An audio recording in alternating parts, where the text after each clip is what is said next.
하나님의 말씀 함께 보겠습니다. 예레미야 1장 6절에서 9절까지의 말씀입니다. 구약성경 1050면에 있습니다. 예레미야 1장 6절에서 9절까지의 말씀, 우리 한 절씩 교독하여서 읽겠습니다. 예레미야 1장 6절에서 9절, 제가 먼저 읽겠습니다. 내가 이르되 슬프도소이다 주 여호와여, 보소서 나는 아이라 말할 줄을 알지 못하나이다 하니, 그래서 내게 이르시되 너는 아이라 말하지 말고 내가 너를 누구에게 보내든지 너는 가며 내가 내게 무엇을 명령하든지 너는 말할지니라. 너는 그들 때문에 두려워하지 말라. 내가 너와 함께하여 너를 구원하리라. 나 여호와의 말이니라 하시고 여호와께서 그의 손을 내밀어 내 입에 대시며 여호와께서 내게 이르시되 보라, 내가 내 말을 내 입에 두었노라. 아멘. 오늘 우리 함께 읽은 본문의 말씀으로 주님 앞에 나를 내려놓고 라는 제목의 하나님 말씀 전하겠습니다. 오늘 저녁에 잠깐 연대 운동장을 한 바퀴 돌았는데, 연대가 지금 축제 기간인가 봐요. 137주년 무학 대동제 이래가지고 부제목이 보니까 이게 다시 그러니까 다시 열었다 하더라고요. 코로나의 3년에 이 막바지에 대학생들이 자유롭게 젊음과 열정으로 축제에 모이는 모습을 이제 운동하며, 저는 체육복 복장으로 다 예쁘게 하고 왔는데, 저는 이제 체육복 복장으로 모자 눌러쓰고 까만색 마스크 쓰고 그렇게 걷는데도 그 축제의 어떤 분위기랄까요, 그게 너무 참 좋아 보였습니다. 오늘 이 밤이 우리에게는 기도의 축제의 밤이 되기를 주님의 이름으로 간절히 축복합니다. 여러분, 포커페이스라는 말을 혹시 알고 계십니까? 카드게임 같은 것을 할 때 자신에게 좋은 카드가 들어오든 나쁜 카드가 들어오든 늘 한결같은 상태, 그 표정을 유지하는 것을 가리켜서 포커페이스 또는 포커페이스를 잘 유지하네 라는 그런 말을 쓰죠. 이런 카드 게임에서 유래한 이 말은 실제 우리의 삶에서도 여러 부분에서 사용되기도 합니다. 직장 생활을 할 때에도, 동료나 또 상사와의 관계에서도 우리가 이 포커페이스를 잘 유지하는 것이 사용되고요. 또 가정에서나 남녀 사이에서도 그 관계에서 이성교제를 할 때도 이 포커페이스를 잘 유지하는 것이 필요할 때가 있죠. 제가 보는 예능 프로그램 중에 나는 솔로라는 프로그램이 있어요. 그 프로그램에 다음 회를 이제 기대하는 장면에서 갑자기 노래가 땅땅땅 나오는데, 그 노래가 제목이 레이디 가가라는 팝 가수가 부른 이 포커페이스더라고요. 왜 그들이, 그 예능을 하는 사람들이 그 노래를 선택했을까? 포커페이스를 선택했을까? 실제로 남녀 간의 관계에서 자신의 마음을 너무 다 드러내 보여주는 것도 문제이지만, 어떻습니까? 저 사람이 나한테 관심 있는지 없는지 자신의 표정 관리, 이 포커페이스를 잘 유지하는 것이 너무나 중요하기 때문이 아닌가라는, 그냥 제 나름대로 제 피셜의 생각을 해본 적이 있습니다. 변검술이라는 마술이 있다고 하죠. 여러 개의 가면을 얼굴에 쓰고 있다가 순식간에 여러 가지 이제 가면이 착착착착 바뀌는 거예요. 그래서 순식간에 여러 가지 얼굴로 신기하게 변화하는 것을 보여주는, 그 과정을 보여주는, 그것이 바로 그 변검술이라는 마술이라고 합니다. 저도 예전에 한번 TV를 보다가 그 마술을 하는 걸 본 적이 있는데, 어떻게 저렇게 순식간에 일어나는 그 상황을 실수도 하지 않고 바뀌게 하는가, 참 놀라웠었어요. 이 마술 자체가 너무 놀라웠습니다. 근데 저는 그 쇼를 보면서 그 가면의 얼굴이 아니라 그 사람의 본 얼굴은 무엇일까 사실 궁금했었어요. 그래서 그 사람 마지막 가면, 그 사람의 본 얼굴이 나오겠지라고 생각했지만 결국 못 봤어요. 왜냐하면 이 변검술의 마술에선 여러 가지 다양한 가면들, 휘황찬란하게 바뀌는 가면들을 보여주지만 본래 얼굴을 보여주지 않기 때문입니다. 사람은 자신만의 가면을 쓰고 살아간다라고 하죠. 변검술에서 보여줬던 마술처럼 가면의 변화무쌍함 가운데에서 그 흔적을 드러내지 않고, 사람은 자신의 사회적인 지위나 자신의 하는 일에 따라서 여러 가지 가면을 쓰고 살아간다 라고 이야기하는 사람들이 있습니다. 변검술이라는 이 마술에서 보듯이 그러한 가면 속에 감추어진 것은 아마 그 사람만이 간직하고 싶은 비밀, 아니면 자신의 실수, 여러 가지가 될 수 있을 거예요. 그것에 감추고 싶은 거죠. 여러 가지 그 가면 가운데서 감추고 싶은 것일 것입니다. 어쩌면 이 비밀은 당사자가 말하지 않는 한 결코 밖으로 드러나지 않죠. 왜냐하면 그 얼굴은, 그 민낯은 내 자신의 부족함이나 또 죄가 될 수도 있고 치명적인 실수를 범한 것일 수도 있기 때문입니다. 사람은 자신만의 가면을 감추기 위한 용도로서의 변검술, 그리고 포커페이스를 유지하는 것에 열광하는지도 모르겠습니다. 그 어떤 상태에서도 흔들리지 않는 자신을 바라보면서, 그래, 오늘도 좋았어, 너무나 잘했어, 스스로를 위로하면서, 그렇게 고백하면서, 어쩌면 복음이 없는 사람들은 자신의 하루의 삶을 그렇게 스스로 위로하며 나아가는지도 모르겠습니다. 그래서 이와 같은 맥락에서 사람들은 이 포커페이스를 잘 유지하고 자신의 얼굴을 잘 바꾸는 그 사람들을 부러워하는 것 같아요. 저도 학창시절 돌아보면 그런 감정의 변화가 없는 그 사람들이 조금 나보다 우월한 존재처럼 그렇게 생각했던 그런 적이 있었던 것 같아요. 실제로도 그런 것 같습니다. 직장에서도 그런 분들이 더 인정받는 것 같아요. 그러나 여러분, 놀랍게도 우리가 성경에서 만나는 사람들은 실제로 이 변검술이나 포커페이스를 잘 유지했던 사람들은 아니었습니다.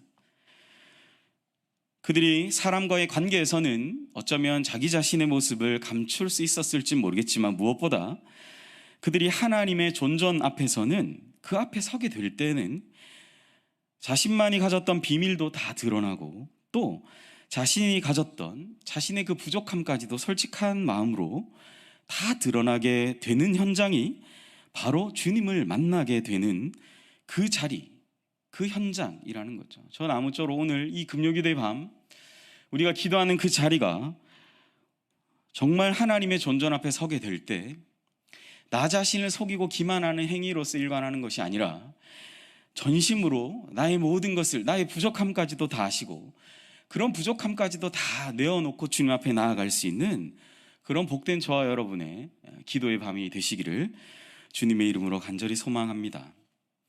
오늘 본문의 주인공인 예레미야는 그 출신이 베냐민 땅 아나돗이라는 지역 출신이라고 본문은 밝히고 있어요. 우리가 읽진 않았지만 예레미야 1장 1절의 말씀이죠. 베냐민 땅 아나돗의 제사장들 중 힐기야의 아들 예레미야의 말이라, 이렇게 예레미야서를 소개하고 있습니다. 그래서 그 출신이 베냐민 지파의 땅에 있는 아나돗이라는 지역이라고 표기하고 있는 것이죠.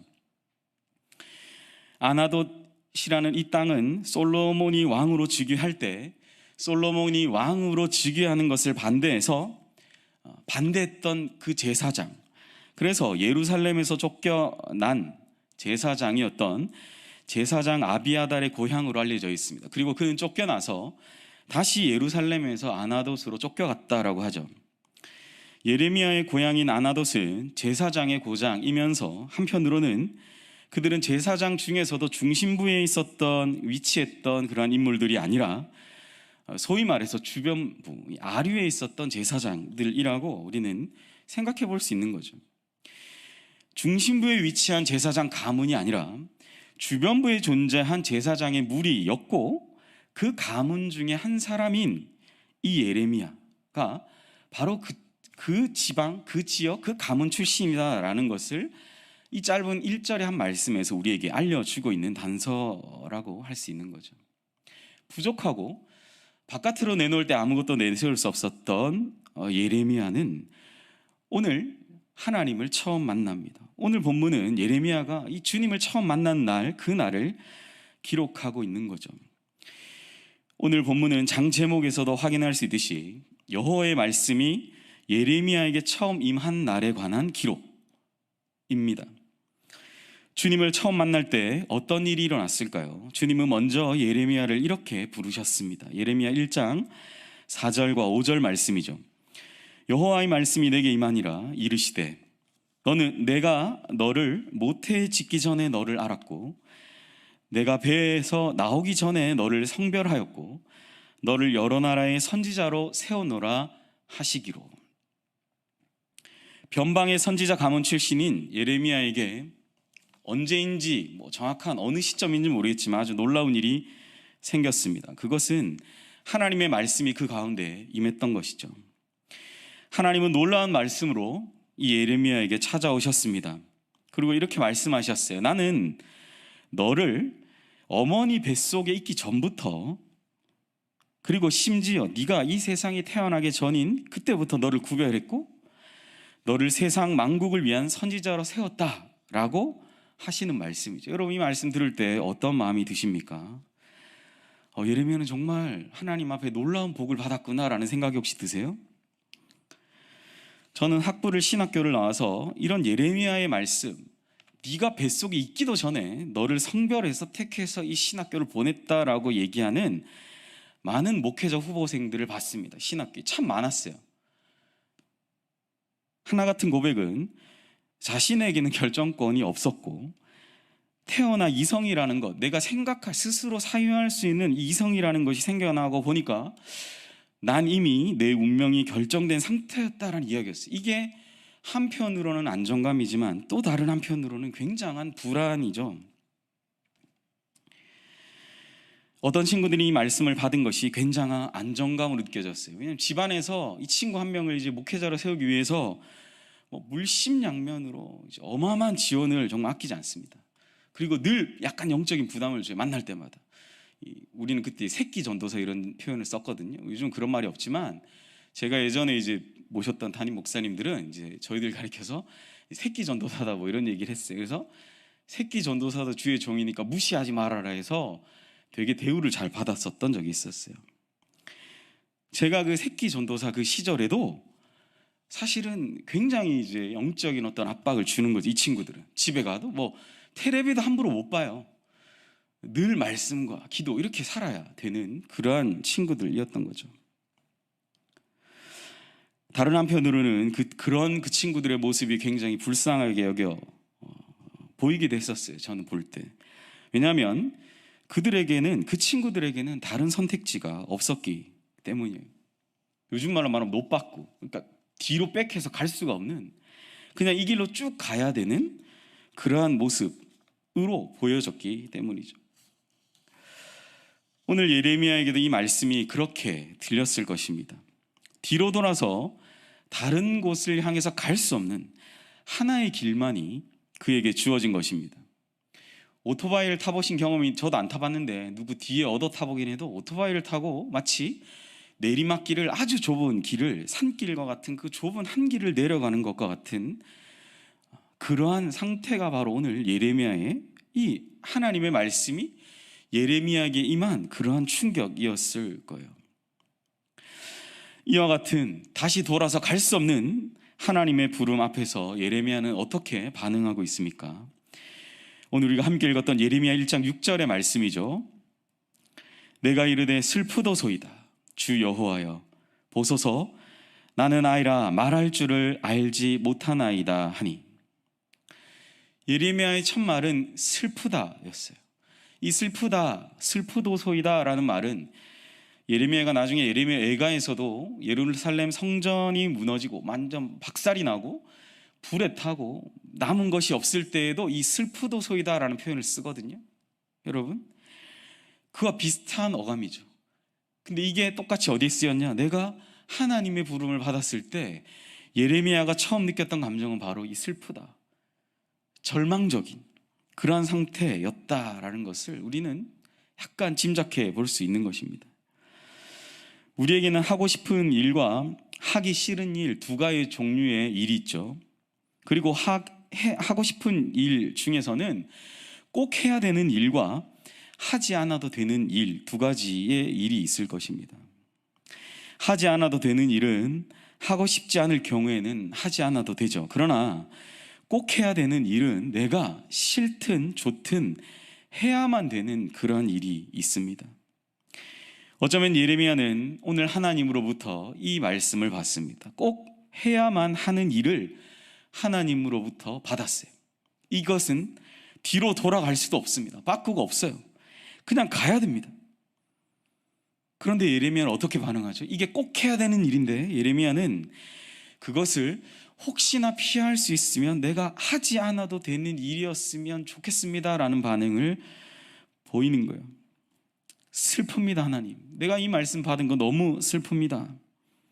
그리고 그는 슬프다고 말하면서 이렇게 얘기하죠. 말도 안 되는 이유를 대죠. 나는 아이라 말을 잘 못하는 사람이다 라는 이유를 하나님께 하나의 이유를 들고 있습니다. 성경학자들은 이때 예레미야의 나이를 19세에서 20세 정도로 추정하고 있는데 실제로 예레미야는 유대인 성인 나이 만 15세, 16세가 유대인 성인 나이로 치고 있는데요. 여러분, 제사장 가문의 변방이라도 제사장 가문의 출신인 그가 19세, 20세가 되었는데도 불구하고 뭐라고 자신에 대해서 얘기합니까? 나는 아이라서 말을 잘 하지 못합니다 라는 그러한 말도 안 되는 이유를 그가 대고 있는 것이죠. 스스로 말을 할 수 있는 나이, 유대인 성인 남자의 나이가 되었음에도 불구하고 그는 스스로에 대해서 이렇게 지칭합니다. 나는 무기력하고, 난 너무 연약하고, 나는 아무런 가진 조건이나 아무것도 가진 것이 변방에 쫓겨난 솔로몬 왕에 의해서 쫓겨난 나는 그런 작은 사람입니다.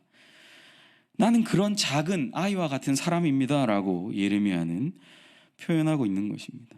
사랑하는 성도 여러분, 여러분 오늘 말씀을 알고 계신 분도 계셨겠지만 이 말씀을 쭉 들으면서 어떤 생각이 드십니까?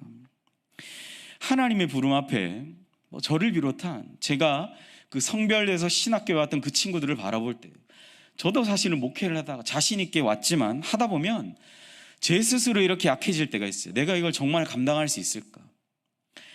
마음을 편하게 터놓고 얘기할 수 있는 분이나 제가 참 좋아하고 하는 분들한테 사실 저도 그런 얘기할 때가 있어요. 내가 이걸 정말 감당할 수 있을지 잘 모르겠다고.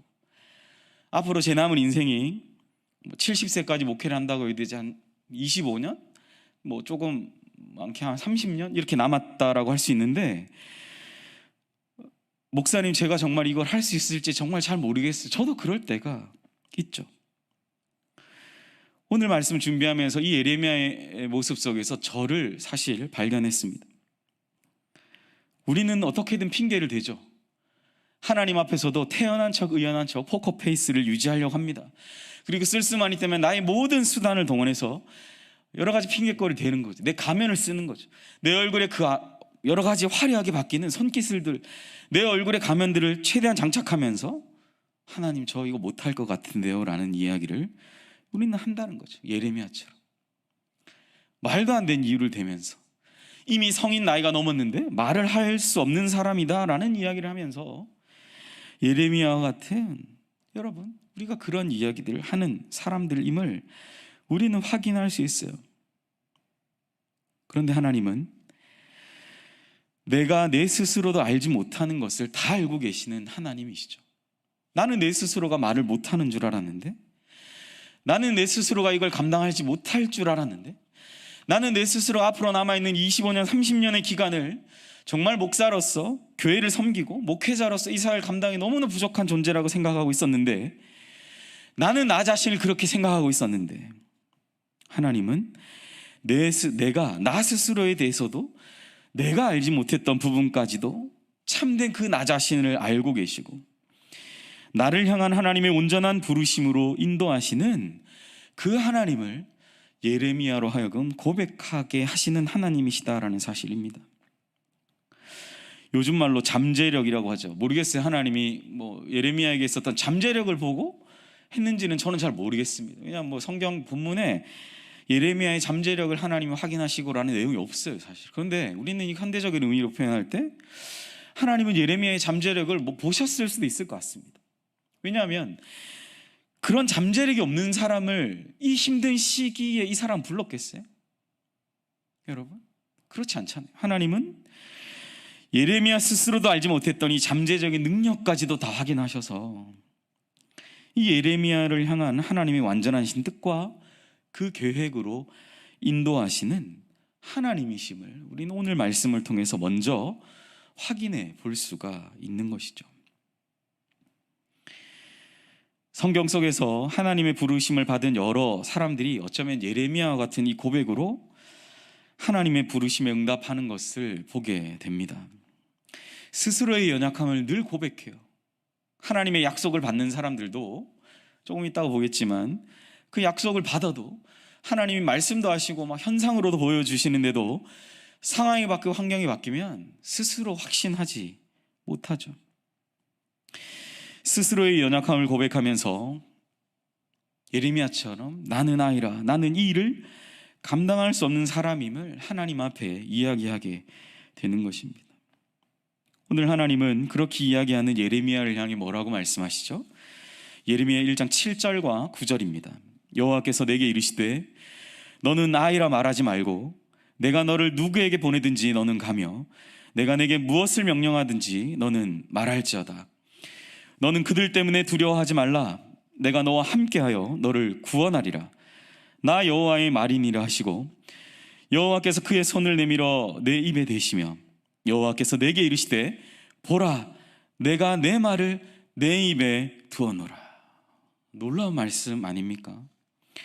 완전히 이제는 정말 노바꾸죠. 테러를 다 차단해 버렸어요. 아이라고 말하는 예레미야에게 너는 아이라고 말하지 말고 말 못한다고 말하지 마라. 이제 내가 내 말을 너의 입에 두겠다라는 약속을 하십니다. 하나님은 주님의 말씀을 받고 그저 두려워하고 있는 예레미야에게 내가 너에게 무엇을 명령하든지 너는 그대로 말해라. 내 말을 내 입에 둘 것이다. 너는 나의 말을 전해야 하는 자들로 인해서 두려워하지 말고 내 말을 너의 입에 둘 것이다 라는 아주 확실한 말씀을 예레미야에게 허락하고 계신 것입니다. 사랑하는 여러분, 저는 오늘 이 기도하는 자리가 여러분들에게도 이 동일한 말씀의 확신이 우리 가운데 역사하는 이 금요기도의 밤이 되시기를 주님의 이름으로 간절히 축복합니다. 창세기 15장에서도 아브라함은 하나님께서 자신의 상급이 되어 두신다라는 주님의 부르심 앞에서 처음에 믿고 확신하고 그의 믿음을 보시고 의로 여기셨지만 그저 낮아지고 두려워하는 모습을 보입니다. 15장 12절 말씀이죠. 창세기 15장 12절 말씀입니다. 해질 때에 아브라함에게 깊은 잠이 임하고 큰 흑암과 두려움이 그에게 임하였더니 하나님은 아브라함과 언약을 맺으시고 참된 아브라함의 상속자에 대한 약속을 주셨죠. 다메섹의 엘리에셀이 아니라 내가 너에게 줄 상속자가 확실한 너의 상속자, 내가 너에게 줄 상속자가 될 거다라는 거였어요. 그런데 상황과 환경이 변하죠. 12절쯤 되니까 그가 믿었지만 깊은 잠에 빠져들었고 큰 흑암이 몰려올 때 어두운 환경 가운데 그는 두려워합니다. 앞서서 금방 앞에서는 아멘하고 말씀 받았는데 상황과 환경 변하고 바뀌니까 그는 두려워합니다. 주님의 말씀을 더 이상 믿을 수 없을 만큼의 큰 두려움이 아브라함을 완전히 집어삼켜 버린 것입니다. 하나님은 두려움 가운데 빠져있는 아브라함을 다시 찾아오죠. 그리고 말씀을 주시죠. 창세기 15장 17절 말씀입니다. 해가 져서 어두울 때에 연기나는 화로가 보이며 타는 횃불이 쪼갠 고기 사이로 지나더라. 이 쪼갠 고기는 다 보진 않았지만 창세기 15장을 보시면 아브라함이 하나님께 바친 제물이에요. 그 제물이 두 동강 아예 반쪽아리가 나서 있는 그 제물 사이에 여호와의 횃불이 이렇게 왔다 갔다 하는 것으로 보여주시는 거예요. 오늘날처럼 반딧불이 있었던 것도 아니고 무슨 누가 이렇게 스마트폰에 불빛을 비춰서 비춘 것도 아닙니다. 아브라함은 그 흑암, 자신을 두렵게 했던 어둠과 흑암 가운데에서 타는 횃불이 하나님의 약속의 제물 가운데 왔다 갔다 하는 것을 보고 다시 하나님의 말씀에 대한 확신을 가지게 되는 것이죠. 사랑하는 여러분, 하나님은 오늘 예레미야에게 또 아브라함에게 언약의 확실한 증거를 보여주셨어요. 그것은 아브라함이 주님께 바쳤던 그 제물, 반으로 쪼개진 제물 사이로 여호와의 타는 횃불이 지나가게 하심으로 확실한 증거를 보여주셨다라는 사실이에요. 하나님은 아브라함에게 확실한 증거를 보여주셨습니다. 사랑하는 여러분, 저는 오늘 우리가 함께 기도하는 이 기도의 시간이 바로 확실한 하나님의 증거의 말씀을 붙들고 기도의 자리로 나아가야 될 줄 믿습니다. 일주일간의 세상의 삶은 세상의 그늘 가운데, 세상의 날갯자락 가운데 거할 때는 우리가 확신할 수 있는 것이 사실 없죠. 왜냐하면 세상은 자꾸 인간적인 방법을 쓰라고 하거든요. 포커페이스를 유지해라, 자꾸 가면을 갈아 끼워라, 네가 그들이 너의 감정과 표정과 속셈을 읽지 못하게 해라, 그래서 네가 더 강한 자로 하여금 증명하는 것을 보여라. 그런데 우리는 그러한 나 자신을 발견하면서 뭘 발견합니까? 그런 거짓된, 그러한 가면, 그런 것이 아니면 나는 아무것도 보잘것없는 쓸모없는 존재구나라는 것만 확인하는 것뿐이에요. 바로 무엇입니까 여러분? 우리가 하나님의 확실한 증거 가운데 기대지 못하면 세상의 방법을 아무리 사용해도, 그것을 왜곡하고 변조하고 아무리 사실을 바꿀 수 있을지 몰라도 우리는 그것을 통해서 여전히 나 자신의 부족함과 나 자신의 연약함만을 확인하는 그러한 자들밖에 되지 않는다는 거죠. 오늘 예레미야처럼 나는 아이라, 자신의 아이가 아닌데 이미 성인이 지났는데 이제 말할 수 있는 나이고 제사장 가문이고 어렸을 때부터 말씀을 받고 각종 예언의 말씀을 받았던 그런 가문 가운데 말씀의 훈련을 받아도 여전히 자기 자신의 부족함과 연약함만을 집중할 수밖에 없는, 그것을 바라볼 수밖에 없는 그러한 존재, 나 자신의 부족함과 연약함이라는 가면을 부여잡고 하나님의 온전한 부르심 가운데 나아가지 못하면서 머뭇머뭇거리는 그런 나를 발견하게 되는 것입니다.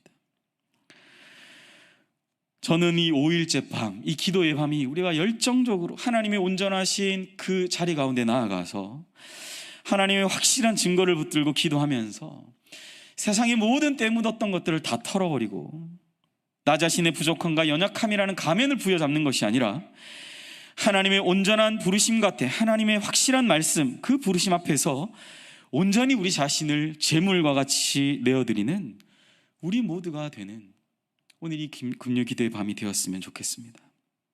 가면을 벗고 포커페이스도 다 내려놓고 참되시고 온전하시며 신실하신 주님께 진실된 마음으로 기도하며 나아가는 우리 사랑하는 연희교회 온라인, 오프라인으로 이 기도에 참여하는 모든 우리 연희교회 성도님들 되시기를 주님의 이름으로 간절히 소망합니다. 말씀을 정리합니다. 여러분, 내가 쓰려고 한 가면과 내가 유지하려고 했던 포커페이스가 있습니까? 우리는 오늘 예레미야처럼 내가 자꾸만 쓰려고 하는 그 모든 것들, 내가 자꾸만 하나님의 부르심 앞에서도 자꾸 외면하고 바꾸어 버리려고 했었던 그 모든 것들은 다 내어버리고 우리 주님의 신실하신 존전 앞으로 나아가는 그런 시간이 되어야 할 것입니다. 주님은 우리의 부족함을 탓하시지 않고 우리의 연약함을 다 알고 계시는 분이세요. 세상에 우리의 잘못을 지적하는 직장 상사처럼 아유, 네가 그럴 줄 알았어, 지적하시는 그러한 주님이 아니세요. 주님은 예레미야의 부족함을 알았던 것처럼, 그래서 그로 하여금 내가 내 말을 너에게 심어주겠다, 다시 한번 확신을 주시면서 그 확실한 증거 가운데 우리를 이끌어 가시는 분이십니다. 우리의 연약함과 부족함을 모두 아시고 그럼에도 불구하고 주님 앞으로 나아가 주님의 완전하신 그 뜻 앞에 완전히 복종하고 엎드려서 이젠 예레미야가 주님, 내가 주님의 도우심 아니면 내가 이거 감당할 수 없습니다, 그 마음으로 주님의 도우심을 붙잡고 세상 가운데 참된 성도의 승리를 선포하는 자들로 주님께서 오늘 이 밤도 우리를 세워주실 줄 믿습니다. 이 저녁 우리 함께 기도할 때 우리가 자꾸만 쓰려고 한 모든 것들을 다 내려놓고 어린아이와 같은, 참된 어린아이와 같은 그 심정으로 주님께 나 자신을 드리며 기도하는 우리 사랑하는 연희교회 모든 주님의 백성들 되시기를 주님의 이름으로 간절히 소원합니다. 이 시간 우리 함께 찬양하며 나아가겠습니다. 마음속에 어려움이 있을 때, 마음속에 어려움이 있을 때 세상 사람들 의지하고 다 얘기해봐야 해결되지 않았던 공허함과 메마름과 그 갈증들이 자꾸만 일어날 때 주님은 우리에게 먼저 찾아오시고 주님은 우리에게 말씀하시죠. 네가 그럼에도 불구하고 내가 널 사랑하며 그 하나님의 사랑은 나의 모든 것을 덮어 나로 하여금 온전히 그 자리에서 서서 믿음으로 선포하게 하시는 그 주님, 오늘 이 시간 이 마음속에 어려움이 있을 때 이 찬양 함께 들으시면서 우리 힘있게 기도의 자리로 나아가는 우리 모두가 되기를 소망합니다.